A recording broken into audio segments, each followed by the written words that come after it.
नमस्कार दोस्तों आज की इस वीडियो में हम जानेंगे कि इंडियन कोस्ट गार्ड में नेविक जीडी मतलब नेविक जनरल ड्यूटी क्या होता है और नेविक जनरल ड्यूटी का क्या काम होता है, सैलरी कितनी मिलती है, प्रमोशन कैसे होता है और योग्यता क्या होनी चाहिए। तो ये सारी बातें हम आज की इस वीडियो में जानेंगे। तो चलिए दोस्तों वीडियो स्टार्ट करते हैं। तो दोस्तों इंडियन कोस्ट गार्ड नेविक जीडी के बारे में जानने से पहले आपको ये पता होना चाहिए कि इंडियन कोस्ट गार्ड का क्या मतलब होता है।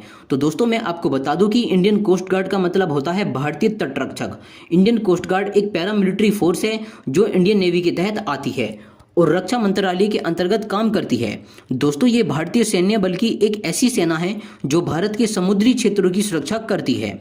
तो दोस्तों अब हम जानेंगे कि कोस्ट गार्ड नेविक जीडी क्या होता है। तो दोस्तों कोस्ट गार्ड नेविक जीडी का मतलब होता है कोस्ट गार्ड नेविक जनरल ड्यूटी। इसे हम भारतीय तटरक्षक सामान्य कर्तव्य भी कहते हैं।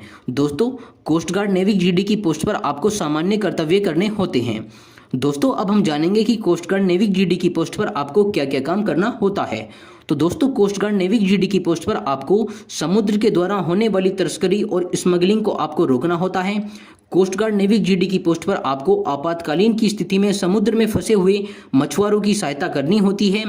कोस्ट गार्ड नेविक जीडी की पोस्ट पर आपको समुद्र में जीवन और संपत्ति की सुरक्षा के लिए वैज्ञानिकों के द्वारा किए जाने वाले एक्सपेरिमेंट्स का डाटा आपको कलेक्ट करना होता है। बड़ी बड़ी कंपनियां जो समुद्र में कूड़ा डालती हैं और समुद्र में प्रदूषण करती हैं, तो आपको ऐसी कंपनियों को समुद्र में कूड़ा डालने और गंदगी फैलाने से रोकना होता है। कोस्ट गार्ड नेविक जीडी की पोस्ट पर आपको समुद्री संकट के समय में सहायता प्रदान करनी होती है। तो दोस्तों ये सभी काम कोस्ट गार्ड नेविक जीडी की पोस्ट पर आपको करने होते हैं। तो दोस्तों अब हम जानेंगे कि कोस्ट गार्ड नेविक जीडी की पोस्ट पर आपको सैलरी कितनी मिलती है। तो दोस्तों कोस्ट गार्ड नेविक जीडी की पोस्ट पर आपको लेवल 7th पे मैट्रिक्स के हिसाब से आपको 21,700 रुपये मंथली की सैलरी मिलती है।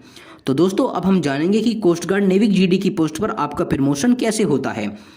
तो दोस्तों जब आप जॉब पर लगते हो तो आपकी पोस्ट होती है नेविक जीडी की और इस पोस्ट पर आपको 21,700 रुपये मंथली की सैलरी मिलती है।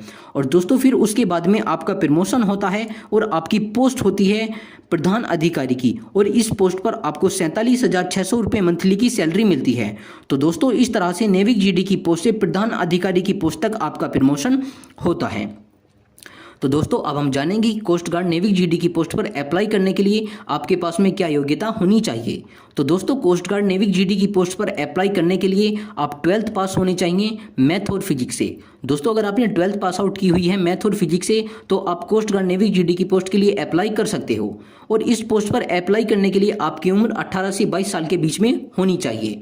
तो दोस्तों आज की वीडियो में बस इतना ही था। अगर आप किसी और टॉपिक पर कोई और वीडियो चाहते हो तो आप हमें कमेंट बॉक्स में कमेंट करके बताइए। और दोस्तों अगर आप कोस्ट गार्ड नेविक जीडी से संबंधित इंपॉर्टेंट क्वेश्चंस, नोट्स और सिलेबस डाउनलोड करना चाहते हो तो आप हमारे टेलीग्राम चैनल से डाउनलोड कर सकते हो। हमारा टेलीग्राम चैनल है governmentvacancy.com। और दोस्तों अगर आपको यह वीडियो अच्छी लगी हो तो वीडियो को लाइक कीजिए और हमारे चैनल को सब्सक्राइब कीजिए।